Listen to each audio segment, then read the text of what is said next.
Tuhan, biarlah ini tidak cuma jadi lip service. Kami sungguh ingin menyenangkan Engkau.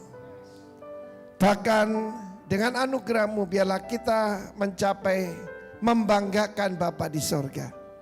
Sehingga Engkau akan berkata, inilah anakku, inilah putraku, putriku yang kukasih. Kepadanya aku berkenan. Apa sebab Kristus dalam kami? Itulah pengharapan kami. Pengharapan akan kemuliaan. Hanya karena Kristus, Roh Kudus, Roh Kristus yang hidup dalam kami. Demi nama Tuhan Yesus. Haleluya. Amin. Puji Tuhan. Belakangan ini banyak orang bertanya pada saya, Pak, boleh ini enggak? Boleh enggak menceraikan istri kalau dia cerewet atau kawin lagi? Boleh enggak, Pak? Boleh enggak? Saya bilang boleh enggak? Boleh itu paling rendah. Kita ini harus tingkatannya berkenan pada Tuhan. Tapi berkenan pada Tuhan belum goal yang utama. Sempurna. Membanggakan Tuhan. Kristus belum pernah, kita akan pelajari kehidupan Kristus hari ini. Amin. Di dalam Yohanes pasal 8 ayat 28 sampai dengan 30 berbunyi begini. Maka kata Yesus, apabila atau ketika kamu meninggikan putra manusia, barulah kamu tahu bahwa akulah dia. Dan bahwa aku tidak berbuat apa-apa dari diriku sendiri, tetapi berbicara tentang hal-hal sebagaimana diajarkan Bapa kepadaku. Zaman sekarang ini roh yang bekerja roh kedurhakaan. Ya. Roh demo, roh protes, roh kedurhakaan melawan otoritas. Ayat 29. Kita baca sama-sama 1, 2, 3. Dan ia yang telah mengutus aku, ia menyertai aku. Ia tidak membiarkan aku sendiri sebab apa? Aku senantiasa ulangi sekali lagi. Senantiasa berbuat apa yang berkenan kepadanya. Setelah Yesus mengatakan semuanya itu, banyak orang percaya kepadanya. Tidak bisa kristenisasi itu saudara, tidak bisa. Suruh ikut Tuhan ditodong pistol tidak bisa. Sebab revelation, pewahyuan. Dan Kristus mengajarkan, ketika engkau meninggikan anak manusia, nanti kamu baru tahu, baru baru mengerti bahwa akulah dia.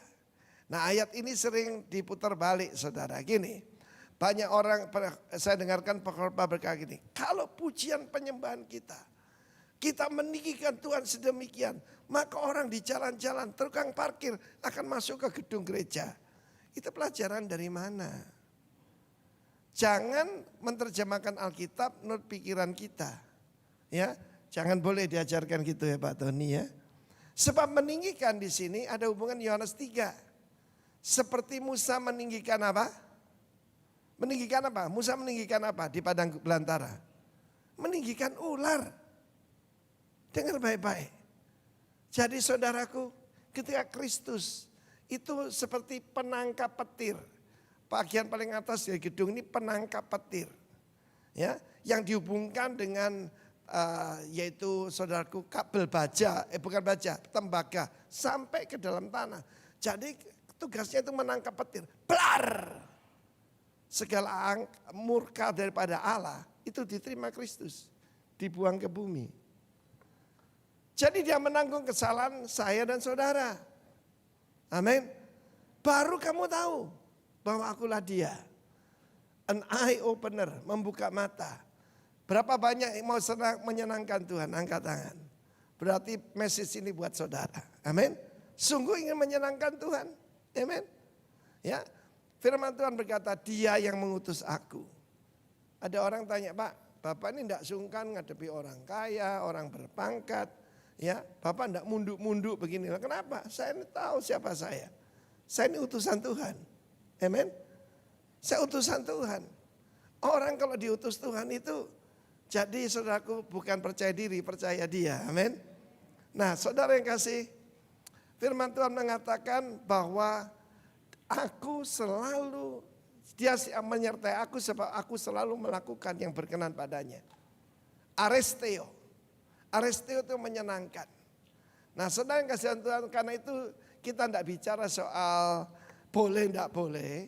Sebab kerajaan Allah bukan soal makanan dan minuman. Bukan soal haram halal, bukan saudara. Tapi soal apa? Jawab, soal kebenaran. Damai sejahtera dan sukacita oleh Roh Kudus. Kebenaran itu pemberian, bukan usaha kita. It's a gift, ya, the gift of righteousness. Akibatnya orang dalam Tuhan selalu damai sejahtera, selalu sukacita. Saya dan istri ini tidak ada anak secara jasmani, tapi Anda lihat sendirilah. Kita menghadapi apa saja selalu damai dan sukacita. Bukan karena kita hebat, tapi karena Kristus. Oke, saya ajak saudara satu pelajaran bagaimana menyenangkan Tuhan. Kita lihat dulu Ibrani pasal 11. Dalam Ibrani pasal 11 ayat ke-6 menjelaskan tanpa iman tidak mungkin berkenan pada Allah. Tanpa iman.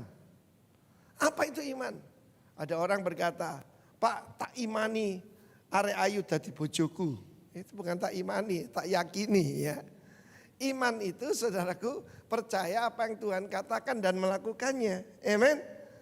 Segala sesuatu dalam dunia ini ada hubungannya dengan percaya, dengan trust.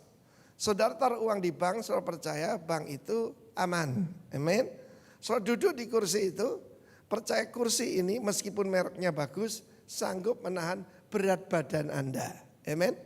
Nah saudara yang kasih Tuhan, tanpa iman, katakan tanpa iman, tidak mungkin. Dan diterangkan dalam ayat ketiga, siapa dan apa yang membuat Tuhan itu berkenan. Pertama adalah Habel.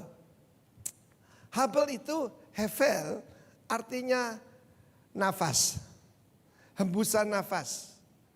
Surat Ayub menjelaskan hidup manusia itu singkat. Begitu singkatnya seperti hembusan nafas dari pangkal hidung ke ujung hidung. Yahudi lebih panjang hidungnya, kita semua lebih pendek ya.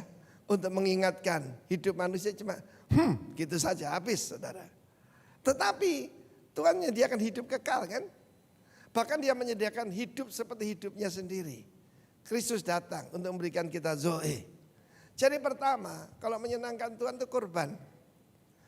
Habel memberikan korban yang lebih excellent. Yang lebih baik daripada korban Kain. Kain itu saking sombongnya dan datanya, Dek kenapa sih kamu berkenan pada Tuhan?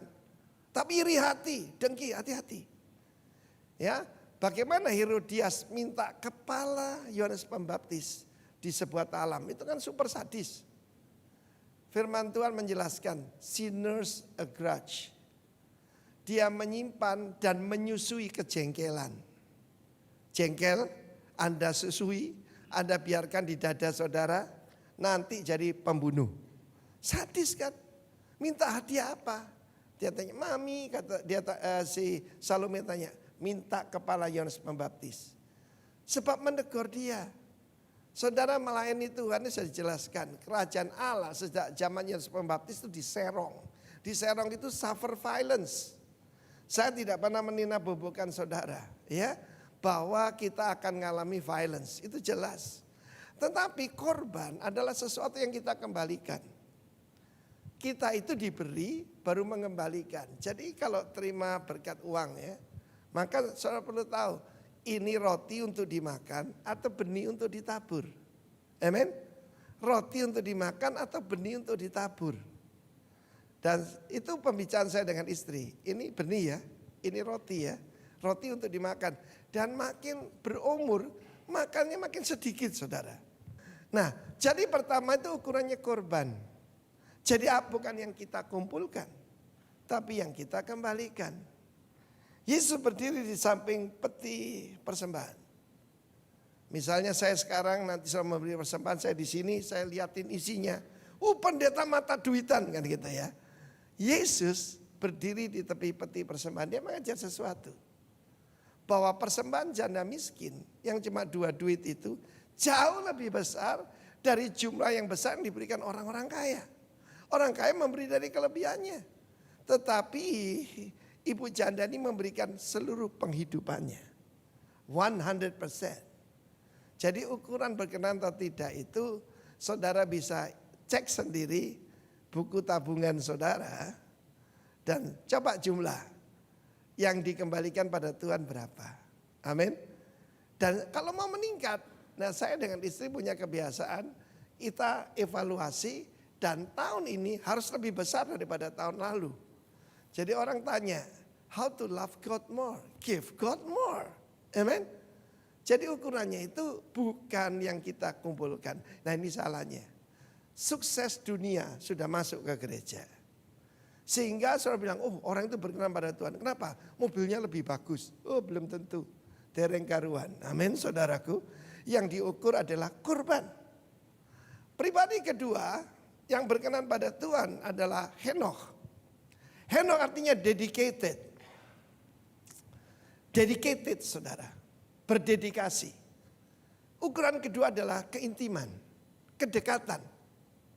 Saya pernah ajarkan pada saudara satu akronim Noah.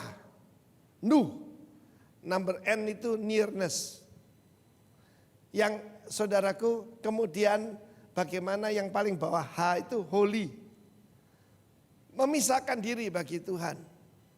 Korban itu diterima kalau berkenan pada Tuhan. Kita tahu pertanyaan hari ini apa korban kita berkenan pada Tuhan atau tidak. Nah saudara saya pernah berbuat satu kebodohan. Saya tidak malu cerita pada saudara supaya saudara tidak mengulanginya. Nah, satu kali saya dulu di gereja yang lama itu lihat wakil gembala ini kasihan. Anaknya 2 atau 3 gitu. Dia naik motor saudara. Satu di tangki, satu di antara, yang satu digendong di belakang. Lalu sebangkrut-bangkrut saya masih punya mobil lah, ya, sebangkrut-bangkrutnya. Dan kita punya 3 buah mobil hari itu. Tadi saya ngaku ya kebodohan saya. Saya tahu apa yang saya berikan, yaitu hot plate itu saudara. Dan belum pernah ada orang di gereja itu memberi mobil, tidak ada. Sebab mobil itu di gereja itu tidak lebih dari 10 mobil. Yang lainnya tukang becak, orang-orang sederhana. Pulang dari sana, saya merasa Roh Kudus didukakan. Sebab saya memberikan apa? Yang buruk. Sebab waktu saya membaca firman Tuhan kitab Maleakhi, kalau engkau memberikan yaitu lembu atau kambing yang buta kepada Tuhan, bukankah itu jahat? Yang cacat saya kasihkan Tuhan. Saudara saya masih ingat saya berada di sebuah persekutuan yang saya belum kenal orang ini. Waktu itu saya masih muda ya, sekarang yang masih muda sih, tempat dulu muda sekali ya. Usia saya 30 waktu itu. Dan di persekutuan saya berkhotbah berapi-api. Jangan memberikan kepada Tuhan korban yang cacat. Anak pertama yang pandai jadi dokter. Anak kedua tidak kalah pandai jadi insinyur. Yang ketiga yang ayan jadikan pendeta. Saudara, biasanya responnya tepuk tangan. Ini semua diam saudaraku. Sampai akhir khotbah saya. Keluar dari situ saya diinterogasi saudara. Ternyata memang di keluarga hamba Tuhan itu yang besar sekolah ke arah kedokteran, yang kedua insinyur, yang ketiga jadi pendeta. Saya mana tahu. Tapi waktu saya jawaban daripada hamba Tuhan ini teguran buat saya dari Tuhan. Saudara, ukuran pertama korban, kedua kedekatan. Ya, kalau kita tuh dekat, kita ingin menyenangkan yang kita cintai, bukan? Ya, saya berusaha menyenangkan istri saya, meskipun dia bukan bahasa cintanya gift giving. Ya, bahasa cinta istri saya adalah quality time. Dan tentu saja dia akan nangis kalau saya ngomongnya keras. Jadi dia suka kata-kata yang lembut dan quality time. Tapi satu hari saya berada di sebuah toko jam dan di situ ada sebuah jam wanita yang saya sudah lama impikan untuk istri saya. Segera saya lepas arloji saya, kita tukar. Nah, waktu saya berikan pada istri saya, sayang sekali reaksinya. Loh, arloji kesayanganmu kok ditukarkan? Itu saya bilang namanya cinta, tak iya? Amin, ingin berkenan, oke? Jadi saudaraku yang kekasih, saya belajar dari hot plate itu. Jangan pernah memberikan pada Tuhan yang sisa, yang cacat. Nah, saudara yang kasih Tuhan, yang kedua itu keintiman. Henokh sebelum dia diangkat, dia mendapat kesaksian bahwa dia berkenan pada Allah. Saudara yang kekasih Tuhan, ingat ya, jangan memakai ukuran dunia tentang Tuhan berkenan atau tidak. Ukurannya ada di dalam, tidak usah jauh-jauh. Roh Kudus ada di sini. Roh Kudus bisa didukakan, bisa juga disenangkan. Nanti kita akan belajar, sebetulnya saudara, ada contoh yang bagus. Ini kan Tuhan Yesus, Rasul Paulus. Tetapi mungkin ada yang lebih simpel lah, yang bisa untuk kita semua. Setuju? Juga keintiman, kedekatan. Tapi jangan salah juga, banyak gereja mengatakan gini, kamu harus lebih banyak di ruang doa. Jangan kerja terus Pak Tony. Jangan ngurusi bank, ngurusi urusan. Ada di ruang doa. Saudara, kita hubungannya dengan Tuhan itu seperti tunangan atau suami istri. Amen. Quality time. Pak Arifin, kok tidak di dalam menara doa setiap hari? Loh, Tuhan dengan saya itu pakai handphone. Tidak pakai phone kuno. Phone kuno kan di satu tempat ya. Yang penting saya selalu tanya dia. Keintiman saudara. Kalau kita intim, tingkatannya naik, bukan lagi anak. Aku tidak nyebut kamu lagi hamba, tapi sahabat. Sebab seorang hamba tidak tahu apa yang diperbuat tuannya.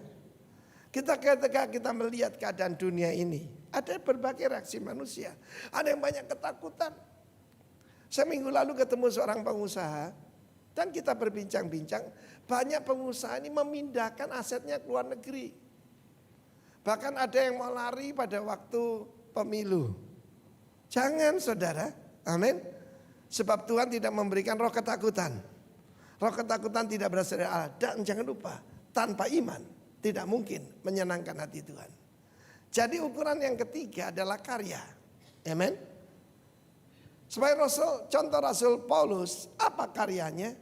Dia tidak bangun gedung, tapi 2/3 Alkitab Perjanjian Baru. Saya percaya termasuk surat Ibrani ditulis oleh Rasul Paulus. Dan kemudian anak-anak rohaninya dan gereja-gereja yang dia dirikan. Apa karya Timotius kalau saya dipanggil Tuhan? Kalau hari ini saya dipanggil Tuhan, saya berkata, Tuhan inilah aku dan anak-anakku, anak-anak rohaniku. Saya memberikan hidup saya buat anak-anak rohani yang akan menggantikan saya dan harus lebih hebat. Harus dipakai Tuhan lebih dari kita. Amen. Dan juga gereja-gereja yang kita dirikan. Di mana-mana sedang berkembang saudaraku. Karya, di situ bicara tentang Noah. Tadi saya sebutkan akronim daripada Noah. Mulai dari bawah ya, H itu holy. Lalu kemudian A atau E itu availability, ketersediaan. O obedience, ketaatan. Nanti kita akan belajar bagaimana Kristus selalu melakukan yang menyenangkan hatinya. Salah satunya ketaatan. Dan N adalah nearness. Karyanya adalah bahtera untuk menyelamatkan seluruh keluarganya. Nah saudara yang kasih Tuhan, dalam keluarga kami masih ada beberapa yang masih belum percaya Tuhan Yesus. Dan kita menjadikan itu program buat tahun ini. Amin. Programnya jangan jauh-jauh. Enter into that ark. Bawa seluruh jemaat keluargamu, orang-orang kekasih ke dalam bahtera keselamatan. Dan yang keempat, berbicara soal Abraham. Oleh karena iman, maka Abraham berangkat tanpa mengetahui. Tanpa mengetahui mau dibawa kemana. Ya tahu? Misalnya yang ngajak ini orang yang saya tidak kenal, wajahnya serem gitu. Loh kamu mau bawa saya kemana? Kamu mesti tanya. Tapi kalau yang ngajak adik saya Andrian, ya merem aja saya. Tahu? pasti dibawa ke tempat yang menyenangkan, kan gitu kan. Nah ini percaya saudara, itu berbicara soal ketaatan. Oleh karena iman maka Abraham taat. Bahkan Sarah mendapat kekuatan. Mendapatkan kekuatan sangat dinamis, kekuatan dapatkan mukjizat. Dia melahirkan pada usia 90 tahun saudara. Ya, luar biasa. Karena apa? Ketaatan. Mau menyenangkan Tuhan? Amin. Haleluya. Bisa menyenangkan, bisa menjengkelkan kan? Ya. Nah, kita akan melihat sekarang ada beberapa hal bagaimana kita bisa menyenangkan Tuhan. Pertama-tama yaitu menjalankan perintahnya. Sering kita dengar itu sebagai banyak khotbah belakangan ini soal itu saudaraku. Tetapi ada pengajaran belakangan ini, Tuhan sudah berkenan padamu. Kamu tidak usah nambahi apa-apa lagi. Ya, sebab orang taat, setengah taat, seperempat taat asal Kristen nanti diselamatkan semua. Diangkat. Oh, ini pelajaran dari mana saudara? Ada yang berkenan, ada yang tidak berkenan. Kita membaca dalam firman Tuhan bagaimana menyenangkan hati Tuhan. Pertama-tama 1 Yohanes pasal 3 ayat 22. Sungguh ingin menyenangkan Tuhan, bukan cuma teori. Dan apa saja yang kita minta, kita memperolehnya daripadanya. Karena kita menuruti segala perintahnya dan berbuat apa yang berkenan kepadanya. Satu hari saya dengar seorang batuan berkata, banyak orang baca Alkitab seperti anak kecil makan roti. Selainya dimakan, rotinya dibuang. Jadi dipilih yang manis-manis, dipilih yang enak-enak. Datanglah kepadaku, hai kamu yang letih lesu berbeban berat. Tapi begitu dapat ayat, hai munafik, oh ini buat mertua saya. Jangan. Semua ditujukan pada kita, amin. Jadi firman Tuhan mengatakan menyenangkan hati Tuhan itu menjalankan perintahnya. Ketika Yesus datang kepada Yohanes Pembaptis, apa itu? Kerendahan hati. Aku yang harus dibaptis olehmu, engkau minta dibaptis olehku. Biarlah kita harus menggenapkan segala kebenaran. Apa kebenaran itu? Taat. Perintah daripada Bapa di sorga. Amin. Itu penting saudara. God is a holy God. Ya, saudara yang kasih, saya ada satu perumpamaan dari Tuhan. Ada 2 orang anak, Yesus yang berkata ini. Anak pertama diberitahu, putraku, bekerjalah hari ini di kebun anggur, di kebun anggurku, artinya kebun anggurmu juga kan? Ya, sebab kita anak yang kita tunggu bukan gaji, yang kita tunggu warisan. Nah itu salahnya orang di bumi ini tunggu gaji, penghasilan. Kenapa penghasilan kita tidak naik-naik? Ya, ada pembantu katanya sok bahasa Inggris. Little ayam, salary no up katanya. Siti aku, bayaran gak munda-munda. Gitu. Kita mentalnya kayak babu saudara, maaf. Asisten rumah tangga. Padahal kita anak pertama berkata, tidak mau. Kemudian dia menyesal, lalu dia pergi. Anak kedua, baik papa. Anak saya ini macam-macam saudara ya. Ada yang orang kuno. Jadi kalau ketemu saya itu oe papa, oe. Ya. Oe papa, tapi dia tidak pergi. Yang mana menjalankan kehendak papanya? Orang Farisi ditanya. Dan mereka jawab apa? Yang pertama. Yesus langsung berkata, karena itulah pelacur pemungut cukai mendahului kamu masuk kerajaan Allah. Sebab kamu berkata ya tapi tidak melakukan. Tetapi mereka tidak termasuk berkenan. Yang berkenan putra ketiga, yaitu Kristus itu sendiri. Dia berkata, baik Bapa, jangan kehendakku Bapa, kehendakmu jadilah. Datanglah kerajaanmu. Kerajaanmu apa? Pemerintahanmu. Dan kehendakmu di mana? Di bumi. Dimulai dari saya. seperti di sorga. Mau mengalami sorga, tunduk pada pemerintahannya. Amen. Haleluya. Ketika saya umumkan puasa raya, ada yang ngomong ini sampai ke telinga nih. Dinding-dinding itu bertelinga, saudara. Mulutku dewe, duitku dewe. Pasti orang Surabaya itu. Diatur-atur. Saudara, memimpin itu tidak gampang. Kalau saya lihat kehidupan daripada Musa, diprotes terus, saudara. Kita belum sampai seperti itu ya. Nah, firman Tuhan menunjukkan melakukan perintahnya itu menyenangkan hatinya. Saya dulu punya pembantu aneh, saudara. Pinter masak. Pinter masak, jadi saya enggak perlu makan soto di luar, enggak perlu.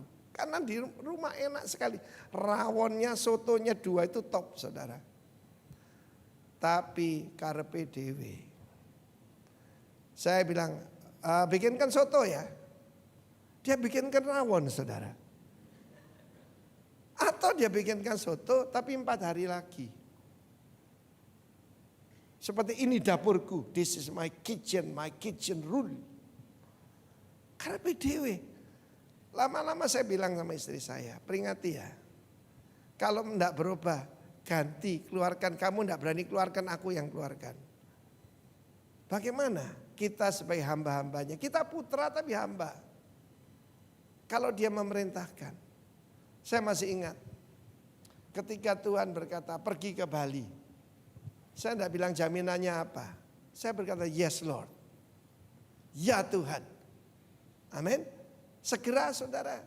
Pada waktu itu sebelumnya saya dipanggil untuk melayani Tuhan sepenuh waktu. Tahun 86 saya pernah datang pada Pak Alex. Pak, saya mau full time. Oh belum waktunya. Pak, saya tidak minta gaji loh Pak. Ya, saya tidak minta gaji. Saya cuma melayani Tuhan lebih lagi. Oh belum waktunya. Saya bersyukur saya menurut.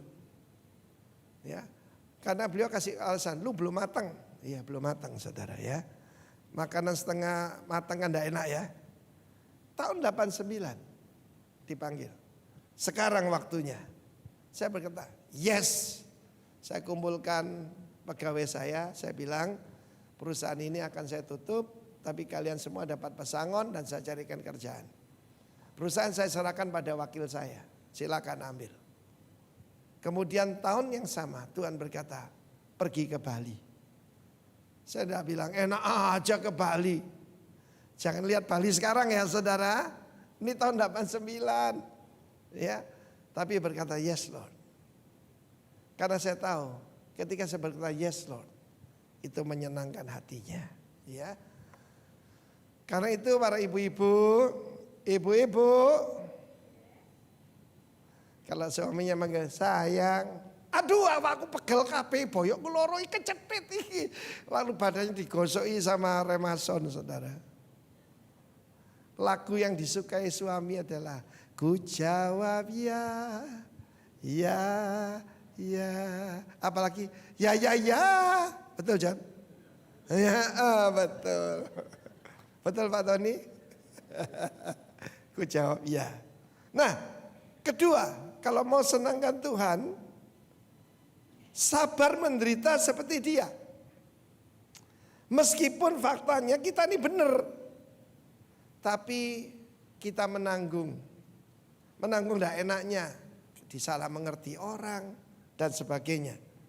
Ya, itu menyenangkan Tuhan. 1 Petrus 2, 19-24 cukup panjang nih. Sebab adalah kasih karunia. Katakan kasih karunia. Commendable, patut dipuji.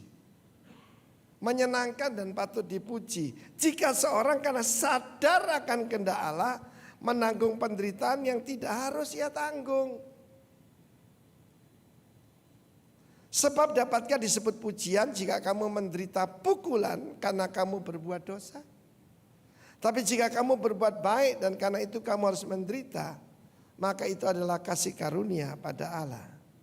Sebab untuk itulah kamu dipanggil, karena Kristus pun telah menderita untuk kamu dan telah meninggalkan teladan bagimu supaya kamu mengikuti jejaknya. Ia tidak berbuat dosa, dan tipu tidak ada dalam mulutnya. Ketika ia dicaci maki, ia tidak membalas dengan mencaci maki.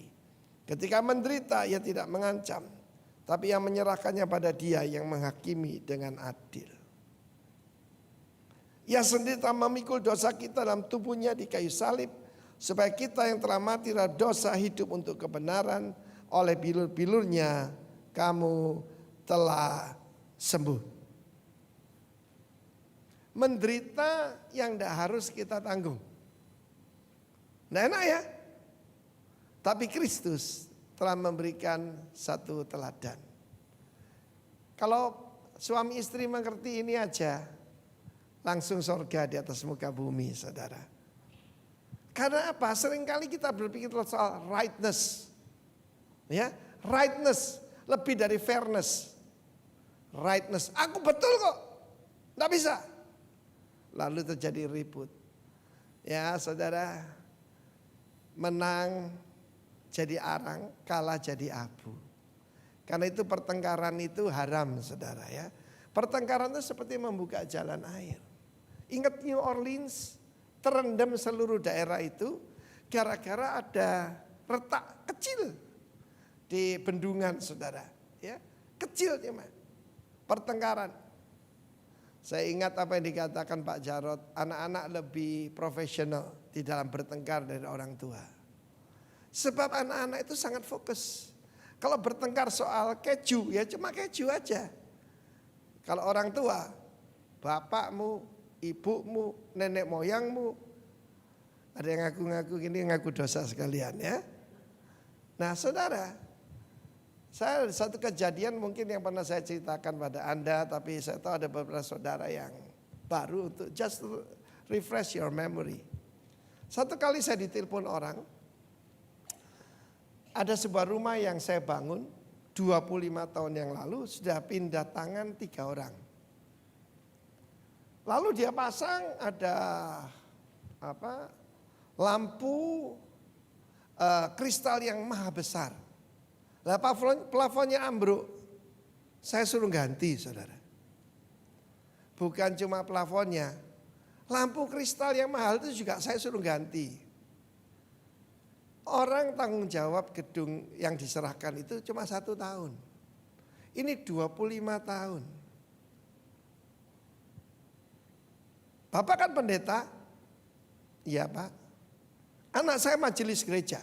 Dari mana gitu. Saya minta diganti. Saudara, hari yang saya minta bantu saya untuk mengerjakan, dia bilang, Pak, aturan di seluruh dunia tidak ada seperti ini. Ya itu, ya pasti ambruk karena dia pasang lampu gitu besar. Kan tidak didesain untuk itu. Bapak kan pendeta. Saudara tahu, saya ini orang Surabaya, saudara. Seperti Anda. Coba saudara digitukan. Biasanya langsung kungfu keluar. Kita bisa bilang gini, sorry, your forehead is broken. Artinya batukmu kerewak gitu, saudaraku. Tapi aneh, saudara. Roh Kudus membuat saya diem. Ya nanti saya akan tinjau. Semua orang, termasuk istri saya, ini kan tidak betul toh. Tapi waktu saya datang pada Tuhan, firman Tuhan yang saya ingat adalah ketika Petrus ditagih biaya masuk bait Allah. Sedikit sih, cuma setengah sikal. Yesus tanya, pajak itu untuk warga negara atau untuk orang asing? Untuk orang asing. Maksudnya Yesus, bait Allah itu dibangun untuk dia. Tapi bayar supaya jangan jadi batu sandungan. Untuk engkau dan untuk aku. Lebih cocoknya untuk aku dan untuk engkau. Ukurannya for Christ. Saudara, saya ganti. Saya ditelepon oleh pemilik toko yang jual lampu itu, Pak. Jangan diladeni, Pak. Memang orang tuh juaji katanya. Tapi saya lakukan bukan berdasarkan kepantasan. Kita hidup dengan standar yang lebih tinggi. Saudara, sudah rasa-rasan ini, ada jemaat kita yang kontraktor yang betulkan semua. Loh enggak ada apa-apa loh. Diperiksa tidak ada salah konstruksi. 25 tahun, saudara tidak salah dengar. Bukan 2,5 tahun, 25 tahun. Beberapa mungkin belum lahir saudara. Saya tahu bukan cuma itu. Yang tidak ada hubungannya. Di depannya itu ada marmer Itali lepas. Suruh ganti sekali. Dikeati ngerogo rempelo, ngerebut jantung. Ngerogo otak saudara. Tapi Yesus ngajar apa? Walk the second mile. Walk the second mile. Ganti itu saya habis 1-2 bulan gaji saya. Tapi satu hal saya mau beritahu Anda. Saya lihat bapakku tersenyum. Ini baru anakku. Cukup buat saya. Dan setelah itu istri saya boleh saksi. Kita ngalami diganti berlipat kali ganda. Dan satu juga yang saya pernah cerita saudara. Saya pernah dengan fitnah mau dimasukkan penjara. Dilaporkan polisi. Lalu saya saudaraku ketemu seorang yaitu lawyer top dari Jakarta. Dia berkata, Bapak ini saya sangat hormati. Orang ini perlu diajar adat. Bapak tidak usah bicara uang dengan saya. Sebab saya dengar kalau mengundang dia 500 juta paling sedikit. Oke? Mungkin di sini ada sedang diperlakukan yang tidak baik. Hadapi dengan sukacita. Saya bilang tidak usah. Alasan apa Pak? Orang ini supaya tidak merugikan orang lain. Harus diajar adat dan membersihkan nama Bapak. Tidak usah, bukan urusan saya. Nah kenapa? Dia saudara saya. He's my brother. Saudara sebangsa, juga kebetulan saudara seiman lagi. Saya bersaksi pada saudara. Ini ada istri saya, ini ada adik saya. Mulai hari itu, saya tidak minta. Berkat jasmani datang pada saya berlipat-lipat kali ganda. Buat apa? Kita masuk pengadilan, adanya perkara saja di antara kamu sudah merupakan kekalahan bagi kamu. Amin. Adanya perkara saja merupakan kekalahan. Karena itu mari saja kita menyenangkan Tuhan. Amin. Mau belajar lagi? Nomor 3 sekarang. Mentaati orang tua, enggak kuno Pak, oh enggak. Mentaati orang tua itu paling dasar sebelum menghormati otoritas. Sekali lagi roh yang sedang bekerja di dunia ini bukan cuma roh antikris, tapi juga roh kedurhakaan. Melawan otoriti. Menghormati orang tua, Kolose pasal kedua 3 ayat 20 itu adalah menyenangkan Tuhan. Hai anak-anak, taatilah orang tuamu ini dalam segala hal. Karena itulah yang indah dalam Tuhan. Indah di sini well pleasing. Bukan cuma indah, menyenangkan Tuhan, sangat menyenangkan Tuhan. Ketika Yesus dia menawar, kalau boleh biarlah cawan ini lalu daripadaku. Tapi apabila tidak, jangan kehendakku Bapa, kehendakmu jadilah. Itu seperti musik yang sangat indah di sorga. Saudara kita tidak dikasih anak. Tapi beberapa kali saya dengan istri itu mengucap syukur kita tidak punya anak. Apalagi anak zaman sekarang. Kurang ajarnya ngetop saudara. Kurang ajarnya ngetop. Ya. Cucumu aja, anak-anak kecil. Kalau dulu kita diberitahu orang tua, iya papa, ohe papa. Anak sekarang, why? Cucu kecil, why? Ya, suka melawan orang tua. Hormati orang tuamu bukan cuma indah, well pleasing unto God. Saya percaya kerendahan hati itu bukan suatu komoditi. Harus ada buktinya. Amin. Satu kali di sebuah jemaat kecil ada award untuk apa? Jemaat paling rendah hati.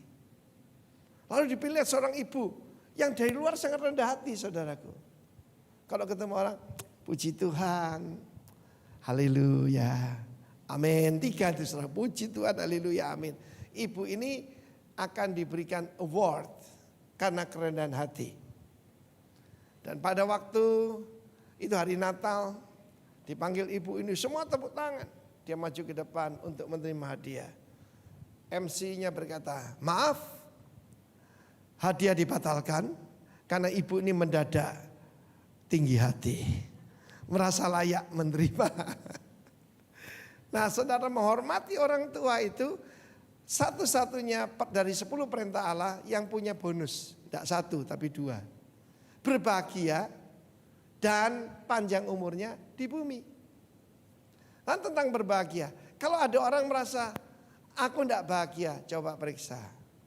Bagaimana hubungannya dengan orang tuanya, terutama ayahnya. Kalau ibu rata-rata baik, tapi ada juga I hate my mother, ada juga. Ya. Selalu hubungan dengan orang tua. Kedua, panjang umur di bumi. Satu hari ada seorang kejadian yang menyedihkan saya. Waktu itu kita baru pindah Bali dan kita tidak punya apa-apa. Ada seorang ibu janda yang buta. Diusir oleh menantunya. Dan suaminya, anak satu-satunya laki ini tidak berani melawan istrinya, saudaraku. Ibunya ditaruh di panti Wirda, ya sembarangan gitu di Jawa Timur ini.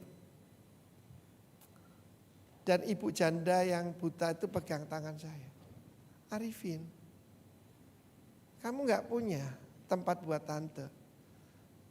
Saat itu saya merasa benci sebab kenapa saya tidak kaya, saudara. Saya belum punya tante. Kalau ada cepat panggil tante ya. Nangis saya. Saya bilang baik tante. Saya ceritakan saudara.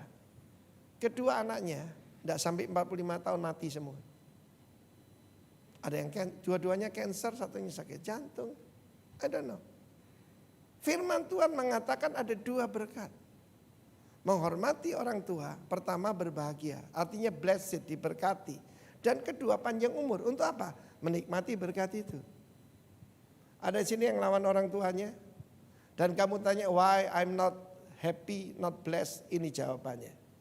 It's well pleasing unto God. Yang keempat,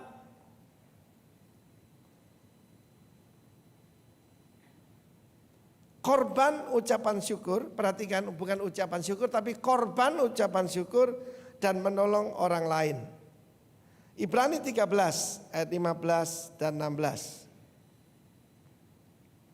Sebab itu marilah kita oleh Dia senantiasa.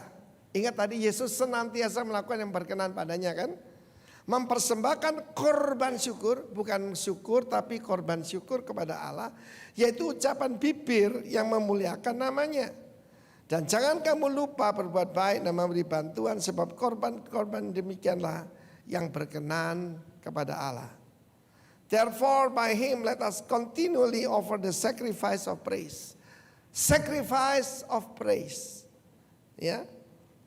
To God, that is the fruit of our lips, giving thanks to His name. Jangan lupa untuk berbuat baik dan berbagi, sebab korban-korban yang demikian itu membuat Tuhan berkenan. Ada 2 nih. Dan keduanya berhubungan. Pertama, jaga hati tetap selalu mengucap syukur. Dalam hal ini saya belajar istri saya. Sungguh. Kita itu dari Bandung, saudara, ya. Di Bandung itu untuk pergi ke pesawat itu jauh, saudara. Dan istri saya kan orang Indonesia. Tidak suka matahari. Dan pada waktu dia jalan, mendadak ada awan. Dia bilang, oh Tuhan terima kasih. Awan loh saudara. Ya, mengucap syukur. Saudara, tapi lebih daripada mengucap syukur ada korban ucapan syukur. Nyambung dari apa yang diceritakan saya ini mau dimasukkan penjara itu. Kami berada lagi liburan dari Israel, kita pergi ke Italia. Di kota Venesia itu yang di tengah-tengah air itu ya. Berita masuk. bahwa saya ini dimasukkan internet dan dibawa ke ranah politik, ya, dilaporkan kepada salah satu ketua DPP partai tertentu. Ya, ini saudara perlu belajar. Istri saya berkata, oh puji Tuhan, kita dapat berkat apa lagi ya? Loh, diserang orang mengucap syukur. Hari itu, dia ini saksinya. Hari itu saudaraku, ada orang tergerak. Tergerak apa saudara?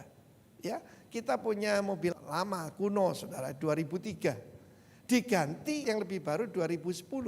Dan waktu itu 5-6 tahun yang lalu saudara. Saudara ketika memberikan korban ucapan syukur, itu menyenangkan hati Tuhan. Jangan pernah menyesal atau nyanyi, mengapa aku begini, jangan. Tapi selalu nyanyi, give thanks with a grateful heart. Amen. Kalau hidupmu selalu mengucap syukur. Tapi ada yang kedua, selalu berbagi. Apa sih gunanya kita jadi orang kaya? Berbagi.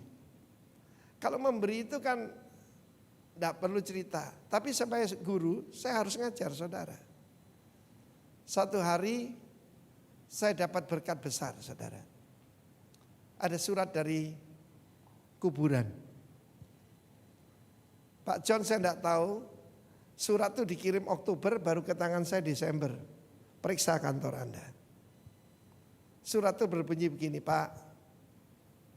Ketika Bapak terima surat saya sudah tidak ada di dunia ini. Saya tulis ini dari dalam penjara. Saya titip istri dan anak saya. Bisa saja saya lemparkan surat itu, emangnya gue pikirin, gue tidak kenal lu. Tapi saya menerima sebagai apa? Kesempatan untuk jadi berkat Tuhan. Saya akan bawa keluarga itu ke Bali. Sebab saya yang punya fasilitas di sana. Itu namanya Kang Tao. Itu namanya berkat. Yesus berkata ada berkat padaku yang kamu tidak ngerti. Agape dan EGP itu berlawanan saudara. Dan Tuhan itu berkenan kalau kita mau berbagi. Kita kaya, kalau kan nambah 2 anak, kita beberapa anak kita sekolahkan, tidak ada artinya. Sebab apa? Ketika saya berbagi, supply akan bertambah. Jadi pertama, belajar selalu mengucap syukur dalam segala keadaan. Senang, kalau senang kan gampang ya. Kalau lagi tidak enak, ya itu contoh kayak di fitnah itu. Istri saya berkata, haleluya, kita dapat berkat apa lagi? Dia tidak bilang, kenapa sih kita selalu difitnah, selalu dikata-katain. Nah itu manusia biasa. Saudara dan saya putra Allah, amin. Terakhir, tidak kalah pentingnya saudara, menyenangkan Tuhan jangan lupa. Pertama menjalankan perintahnya. Kedua menanggung karena sadar kehendak Tuhan, menanggung yang tidak perlu kita tanggung. Amin. Menghormati orang tua. Semua itu menyenangkan Tuhan saudara. Haleluya. Yang kelima, memberi untuk pekerjaan kerajaan. Filipi 4, 17 sampai 19.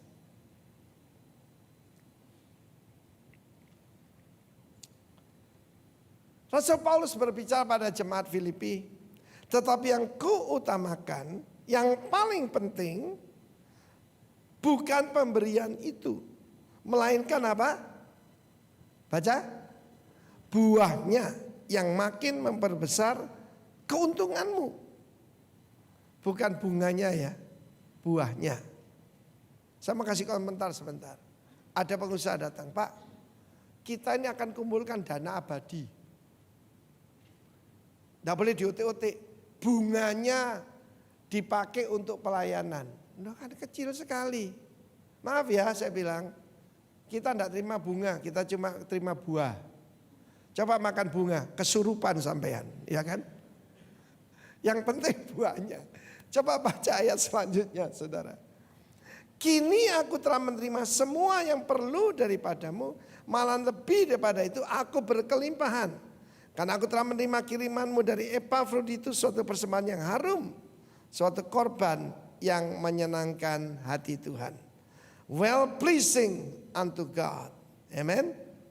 Ayat 19. Allahku akan memenuhi segala keperluanmu menurut kekayaan dan kemuliaannya dalam Kristus Yesus. Keep in your mind, kita ini anak yang orang paling kaya dan berkuasa di alam semesta. Berulang kali saya tanya saudara, kenapa anak babi jalannya nunduk? Karena dia malu, dia anaknya babi. Saudara, saya anaknya Tuhan. Amin. Ingat bagaimana menyenangkan. Yang pertama apa? Melakukan perintahnya. Yang kedua, menanggung kesalahan orang lain. Itu namanya pikul salib, saudara. Ketiga, jadi dihukum bukan karena kita melakukan. Iya kan? Orang pikul salib itu kan akan dihukum mati. Tapi pikul salib itu yaitu orang lain yang berbuat, kita yang jadi masalah. Nomor 3 apa? Menghormati orang tua. Pulang dari sini harus ada yang bertobat. Amin. Yang keempat, mengucap syukur dan memberi. Yang terakhir, memberi buat pekerjaan Tuhan. Satu korban yang harum. Well pleasing unto God. You are still. Siapa hamba Tuhan yang berhasil? Kalau dia berhasil memotivasi, membangun satu umat yang well pleasing unto God. Amen. Jadi anak-anakmu kalau cuma tidak berzina, biasa. Ada juga keluarga lain yang begitu. Tapi apakah semua anak-anak kita well pleasing unto God? Nelson Mandela, saudara, berkata begini, pernikahan tidak menyembuhkan hawa nafsu. Kalau orang menikah, hawa nafsunya tersalur, maka tidak ada perselingkuhan, tidak ada perzinahan dan sebagainya. Kamu boleh berhikmat seperti Salomo katanya ya. Memuji Tuhan seperti David. Punya iman kayak Abraham. Dan juga berkemenangan kayak Yosua dalam peperangan. Tapi kalau kamu tidak punya kendali diri, tidak punya disiplin seperti siapa? Yusuf. Engkau akan berakhir seperti Simpson. Simpson itu dari hakim. Ya, jadi pelawak, saudara. Hati-hati nih. Ada pemimpin berkata, nanti saya jadi stand up comedy. Beneran nanti saudaraku? Mau jadi pelawak? Tidak, kita mau menyenangkan hati Tuhan.